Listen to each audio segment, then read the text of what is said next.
নমস্কাৰ মোৰ ইউটিউব চেনেললৈ আপোনালোকক স্বাগতম জনাইছো।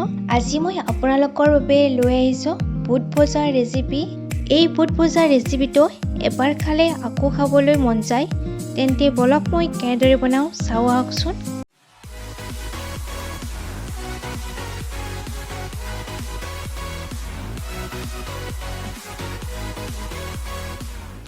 বুট ভজা বনাবৰ বাবে মই লৈছো কেঁচা বুট এবাটি, আধা বাটি বাদাম, আধা বাটি চিৰা আৰু পাপৰ 4খন। এতিয়া কুকাৰ এটাত বুটখিনি দি তাত 1 কাপ পানী আৰু এচামুচ নিমখ দি এতিয়া ঢাকনিখন বন্ধ কৰি এটা হুইছেল যোৱাৰ পিছত নমাই থলোঁ। বুটখিনি সিজিছেনে নাই এইদৰে চাই ল'লোঁ। এয়া চাওক সিজি গৈছে। এতিয়া সিজাই লোৱা বুটখিনি পাত্ৰ এটাত উলিয়াই ল'ম। কেৰাহী এটাত ৰিফাইন তেল দি গৰম হ'বলৈ দিলোঁ।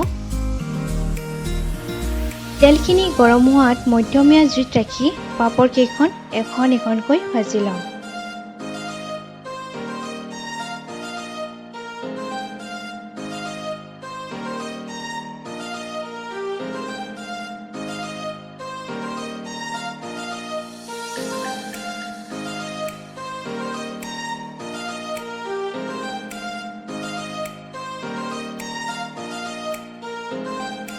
পাপৰকেইখন ভজা হোৱাৰ পিছত বাদামখিনি মচমচীয়া হোৱালৈকে ভালদৰে ভাজি ল'ম।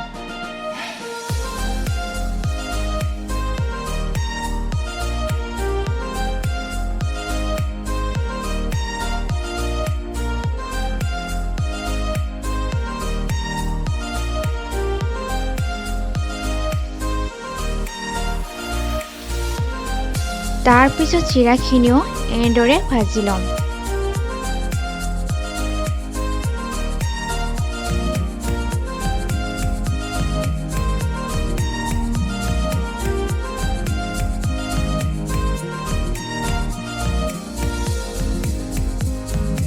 এতিয়া চিৰাখিনি ভজা হৈ গ'ল।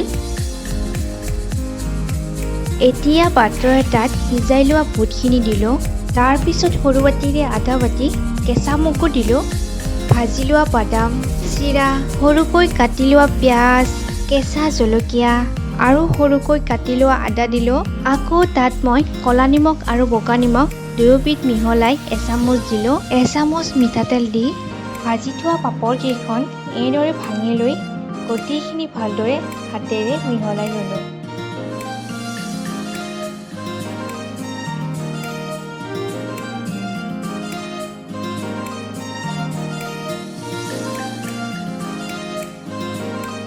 বুট ভজা খাবৰ বাবে ৰেডি হৈ গ'ল।